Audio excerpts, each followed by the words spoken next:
Thank you for making the time in a very busy London Technology Week. Wonderful to have such a crowded audience. Wonderful to be sat here with a key leader in the UK and European technology space, Will. I want to gauge the audience now. We're going to take a poll of you because we want to understand just how addicted or new to the space of ordering your food in you are via an app such as Deliveroo. So let's get polling. Please do turn to your phones. I want you all to be incredibly rude throughout this conversation because I want you tweeting, I want you hashtagging STYT, I want you putting your thoughts out, regurgitating what the wonderful things that I know Will Shu has to say, and I also want you asking us questions throughout, targeted questions. But are you an addict? 40% of you are addicted to food delivery apps. That ain't bad. Frequent user is more than half, so clearly we have no virgins. Wow. Everyone has used this. Amazing. Oh, no, here we go. Two. Oh, thanks, one person who put that out there. But we're preaching to the converted, I think we can say. We're going to have to talk to these people, though. Yeah. Come back. We'll get your numbers. Last month, Will, you were emblazoned into the news as if we didn't see you on the streets every 5 seconds anyway, because you had a fantastic funding round. Congratulations, more than $500 million put into your back pocket, thanks to Amazon as the lead. Scaling, therefore. This is about growth. Talk to us about where Deliveroo uses that money and gets into the hearts and minds of these users, but also further afield than London. Yeah, definitely. I think, first of all, thank you very much for your kind words. And we were super excited to have Amazon in as an investor.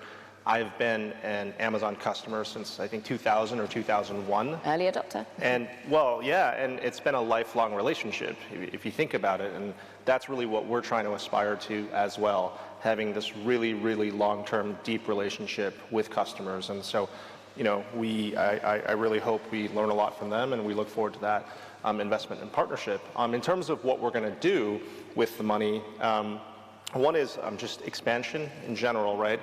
So today, we cover about a third of the UK population. Mm-hmm. By the end of the year, we want to be at 50%.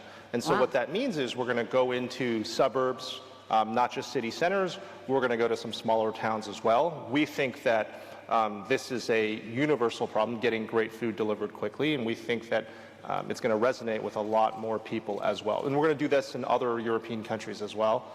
So that's probably number one. And then number two, we have been building an amazing tech team here in London, and we want to really, really scale that up and hire more world-class people.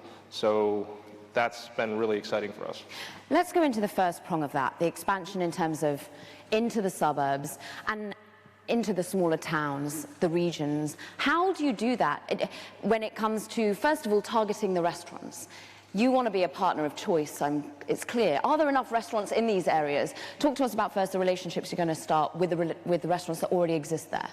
Well, there's always great restaurants in every community, right? And making sure you work with all of them, and making sure you work with just about every restaurant out there, because people have different choices. We started as a business in central London. I personally curated all the restaurants in the very beginning, and luckily that resonated with our initial customers. But I've learned over time that when you become more of a mainstream business, we need to work with all different types of restaurants and let our personalization algorithms take over, and then people will discover new foods or go to the ones they really like. So that's probably point number one. But number two, probably the third thing we're going to do with capital is really push out our Additions delivery kitchens concept. Remind us, what is Additions? Okay, so Additions is basically think about it as a warehouse that's segmented into 10 different kitchens. And then what we do is we look at our data and we say, okay, we set this kitchen up in a, call it off the high street area, right? And we say, okay, these cuisines at these price points we think will be really popular in this neighborhood. And then we invite our restaurant partners to take up occupancy. So what we've done is we've built a physical infrastructure layer for them, as well as a software layer where they can operate their business. And so it's their staff, it's their concept, but we're facilitating that and really allowing restaurants then to expand into new areas. So one example, my favorite example, is actually this restaurant, one of the first restaurants I ever signed up, called UB. It's on Lexington Street in Soho, so if you guys should go check it out. It's a tamaki place, so okay. They specialize in Brazilian and Japanese tamakis. Long story short, we've managed to help them expand into 7 different Addition sites in the UK, and now 2 in Paris. So you took them to France? We took them to France, and they've been really, really doing super well in Paris. And so that's I think, it's been awesome to work with Nicholas on that. Yeah, talk to us about the conversation you have with the founder of the restaurant. Do you go to them and say, look, we're going to roll out into the suburbs of the UK? I was brought up in a little place called Oxted, which is in Surrey. So Surrey, where I came from, does not have any tamaki. It didn't have any sushi joint, but I really like it to have so. You would say, look, we can tell that this part of the countryside needs your provision. Come, we will build an addition, come there. And he's like, I'm in. Yeah, I mean, it probably wasn't that easy, but we, we had a lot of conversations with different partners who we think are the best at certain cuisines. And if they're ambitious and they want to go into new cities or new countries, we really help make that happen. And so that's been a really great So is that sort of what you've got to do to set yourself apart at the moment? Because there is fierce competition out there. I know it when I'm sat in Brooklyn, in New York, the Uber Eats, Grubhub, Seamless. Here it's Just Eat, Deliveroo, Uber Eats as well. Is it the relationship with the restaurants as well as the consumer that basically makes you able to keep on driving and winning? 100%. I mean, for us, if you think about what the end consumer cares about, right, it's really price, selection, and service. And I would argue that selection is the most important thing. So you go to an app because it has a restaurant you love, or you can discover an amazing new place. So for us at Deliveroo, something we're hyper-focused on is how do we build the best B2B tools for the restaurant industry, not just solving delivery problems, but really thinking about what are the problems in your front of house, what are the problems in your back of house. If you scale up delivery, should you go into a kitchen? How do you reach customers in an online world where that's not really what you're familiar with? And this rate of change has happened. I mean, this company is 6 years old, right? And so, we were the pioneers in starting this, but obviously there is competition, and it's just happening so quickly. So I think being on top of that relationship and giving restaurants the tools to succeed in a new universe is absolutely critical. Giving them the data, basically. Giving them the data, giving them ways to interpret the data, right? And saying like, hey, if you want to, for instance, right, do you want to reach some of your repeat customers? Do you want to reach new customers? Like, how do you do that, right? And that's something that is going to be super critical and is something we're working on. I'm pleased to say you're galvanizing questions from the audience already, and some really interesting ones coming through. From Neil Chandarana from Barclays is saying, we're talking about scaling. How important is scaling as soon as possible versus efficient plan growth at this stage for you? I mean, we I think have been pretty efficient and thoughtful about how we've grown across different countries, right? We've been in the UK for 6 years, and we're currently, I think, about probably 35% of the population. We have a plan to take that to 50. But this is something that takes a lot of time and effort, and there's very, very intense execution plans behind it. Okay, interesting in terms of that growth. Talk to us about the growth in other parts of the world. You mentioned Paris, how you've taken a Soho-based restaurant into Paris. Where else is it exciting? How deep are you looking in the other areas? Is it Italy that you're in, Spain? What other? Yeah, so if you think about the big European countries, right? So UK, France, Germany, Italy, Spain, we're in all those markets. And I'd say the UK is probably most advanced in terms of penetration of online delivery. But France is the growth in France for us has been huge since day one. I think Italy is our fastest growing country in the world right now. Wow. And so I do think that continental Europe is a little bit behind versus the UK, but not that far behind. And I think Italy and Spain are huge growth areas. And then you look at a market like Dubai or the UAE, where the incidence of online ordering is about 4x that of the UK. So you can see, yeah, it's crazy what's going on in the Middle East and in the UAE. So if you think about that, so the UAE and South Korea are the highest frequency markets in the world right now. So everyone thinks of the UK as a quote unquote mature food delivery market. I don't think that's the case at all. There's a long way to go. Well, we saw that 50% are using delivery apps occasionally, but 20% are addicts. Do you see us all becoming addicts? Where is the future of how often we're using delivery apps? I mean, I think that, if I think about what the barriers to people using it are, one is, cooking, right? I think 100 years ago, cooking was 100% a necessity. And now, 50 years ago, maybe less, now the average person goes out to restaurants a lot. But I do see a world where in maybe 5 or 10 years, cooking is purely a hobby. And of course, we want to promote that, and that's great. But with the rise of things like additions, with the rise of things like robotics over time, I do see in the very long run, it's not going to happen soon, a scenario where getting a meal, cooked and delivered may be the same price as going to the supermarket and buying it, right? You paint a good picture there. I like cooking as a hobby, not as a necessity. I am not a great cook, but I can make an omelet. Pretty good at that. You can do better than that, I'm sure. No, I really can't. Really? But they are the best omelets out there. Okay, you're going to prove it one day. I'm telling you, they're excellent. I've had a lot of practice. Talk to us about the other prong that we were mentioning in terms of growth, the tech talent.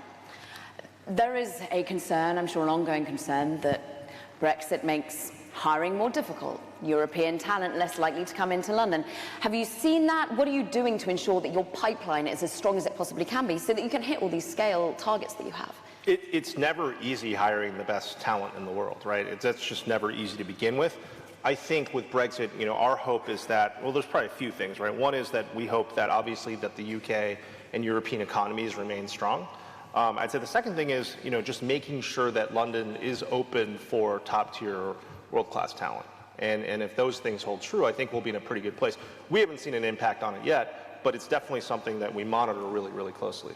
I'm pretty sure as and we've also hired a lot of people from the States as well. So there's different, we're looking in a lot of different places. Yeah, and so when you're bringing them to London, yeah. Tell us about how you see in the next decade your hiring going. Is it about, how are you about ensuring you're building the right sort of team, a diverse team, an inclusive team as well? I mean, those are things we talk about and struggle with, each day. We are 6 years in.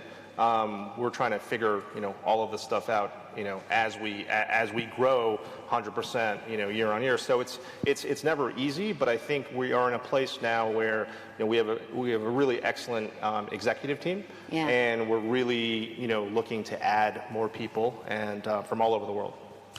There's an interesting question here because we've talked about two of your key consumers, as we say. It's those in the audience, people who are ordering from the app. There's the restaurants who are a key consumer of yours, yeah. a key client of yours as well. But there's also the riders, and I know that you're a man who started your business by getting on the bike. You still do from time to time to find out what it's like and ensure that the best sort of service is being provided. One of the questions here is from Sunny Sun, My Money. How do you make your riders like what they do? Do they not already? Yes, they do, first of all, but I think that the key in all of this is to understand that we think about them as customers, right? And so the metrics we look at in terms of retention and how often they're on the app is not that different than how we think about customers.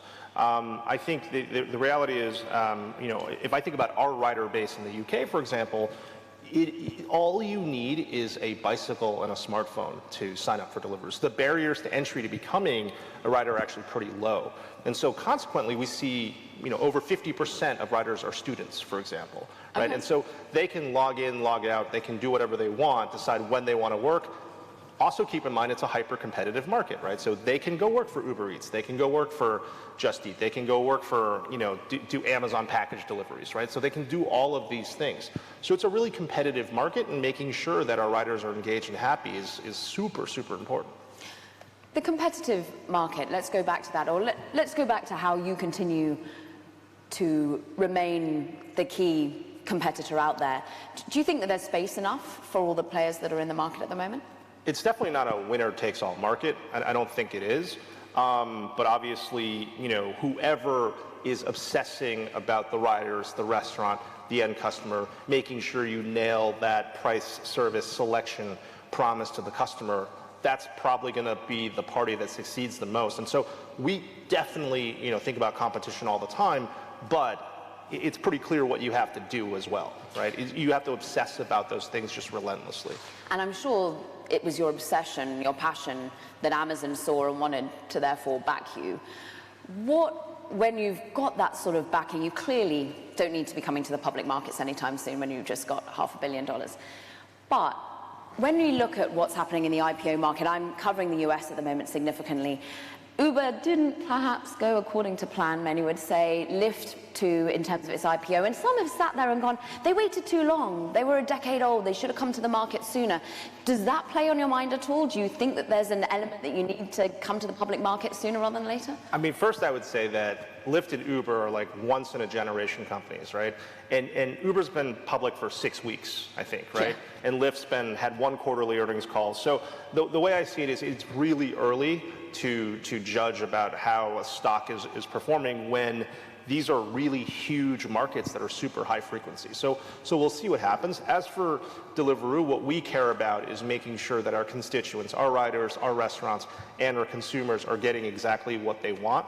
Whether that's in a public market format or a private market format isn't the most important thing for me.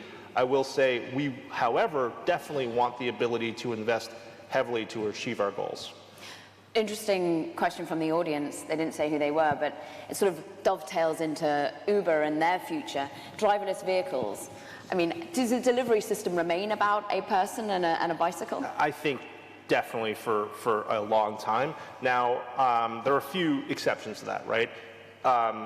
If we look at the UK and France, where you definitely have people living in rural areas and population densities under, say, 500 people per square kilometer, I think unmanned aerial drones could actually make a really big difference. And Amazon comes into play there, right? Amazon's certainly doing that, right? And thinking about how do you reach those customers in a way where maybe, on a bicycle or in a car just doesn't work. That's pretty interesting.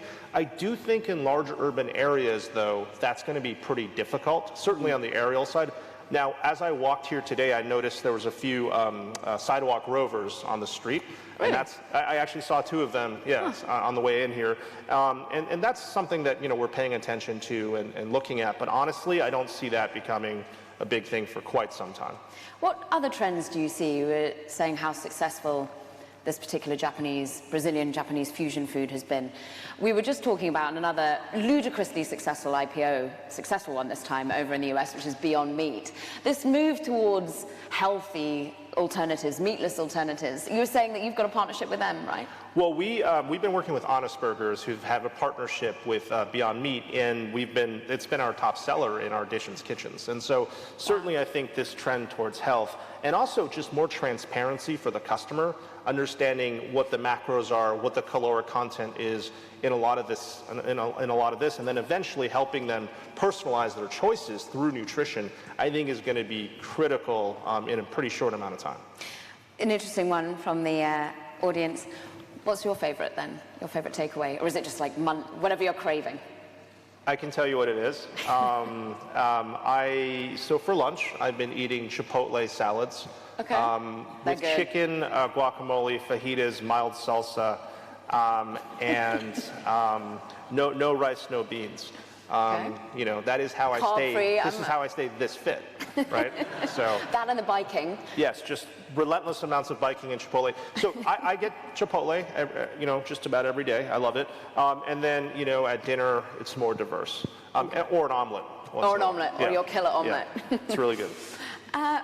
Where, in terms of your own leadership, have you seen yourself grow and, continue to make tough choices? What would you say the number one enjoyment factor is as being a CEO? So you asked me how I'm growing and then what my number one enjoyment factor is. They may not always be the same thing. I think that this job is super hard, right? Because we've been, it started from having me and my co-founder Greg to then having 8 people in a windowless office to now being in 14 markets. And I think communication and clarity of purpose is just something that I'm trying to work on every single day, and making sure that you start a business and you're solving problems yourself, or you're helping a few people solve problems, to now it's like it is a machine that you need to design and make sure that runs efficiently. And that's something that I try to get better at every single day and learn from other people. And I'm sure your investors from the early stage onwards have helped you with that. There's a question from the audience saying, how do the investors help you grow? Well, we know how Amazon's going to seemingly dovetail within your future ambitions, but how do you think the number one investors have helped you grow? I think investors do a lot of interesting things, right? They're not in day to day, right? They're in board meetings, you have phone calls with them, and so they have a higher point of view, and they can take a step back sometimes and say, hey, Will, that kind of doesn't make sense, or maybe you should try that. They've also been great for introducing talent to us as well. Oh, interesting. Yeah. And when it comes to, therefore, continuing to expand regionally, you already say, what, 14 markets did you just mention? Yeah, we're in 14 different markets. Yeah. When you're expanding, you say you want to go further and deeper into the UK. Yeah. Will you go further and wider geographically, or is it for the now, stay in the markets you're in? So definitely that's a possibility, but the way I see it is the opportunity is so big in the markets we're currently in, and if we're only in, say, a third of the UK population, that's just a huge expansion opportunity for us. And that to me sounds just as compelling as to going into different new markets. And another really great question from the audience is coming in terms of being such a fast growth company, learning as you are as a leader, and communication, you said, is the key priority. How have you focused on the culture and creating and maintaining that good culture? Oh, it's something I think about all the time, because like I said, if you're in a room with 8 people, you don't really have to think about it very much, right? Everyone is on the same page. When you then enter 13 other markets and you have offices all over the world, making sure that people are on the same page is super, super challenging, right? And so I think that then you have to think about processes and systems to really help that gel, right? And so one example is having extremely clear values for people, right? Mm-hmm. And making sure you reiterate those. I also spend a huge amount of time traveling to all of our offices and meeting people, right? And for me, there's almost no substitute for going into an office or going into a city, walking on the streets, seeing what's going on. I love that, so I'm pretty hands-on from that perspective. I'm interested that you mentioned you're hiring in the US. When your brand isn't in the US, how do you woo over top talent in that respect? Do they just know who you are? It's already crossing the divide. It's definitely harder, right? And so, I think people we target are maybe British people or French people that work in the Valley. They're interested in coming back to the UK or Europe. Interesting. Right? Because when someone doesn't know who you are, and they've never used that product before, it is more challenging. But once you tell them our ambition, what we want to do, the positive momentum of the company, it's really positive, and we haven't had too many issues attracting people. And can you tell us a little bit about, we've only got a minute and a half left, where we will see your relationship potentially with Amazon grow? Will they remain just a key investor? Will we start seeing you doing more partnerships? What sort of exciting things will come from it? We haven't discussed a lot of partnership angles outside of, they are really keen to help us build our business and really build out processes and systems. Amazon, in my view, are the best operators in the world. And so to the extent we have access to senior people there, and we can learn from them what they've managed to build over the last 25 years, that is probably the number one area where I'm most excited about. And I asked you a double-edged question, and we talked about the challenges. What, therefore, is your number one thing that you enjoy, therefore, now? I just love going to work every day, right? I mean, we're taking on the biggest challenges out there. The food industry, building out,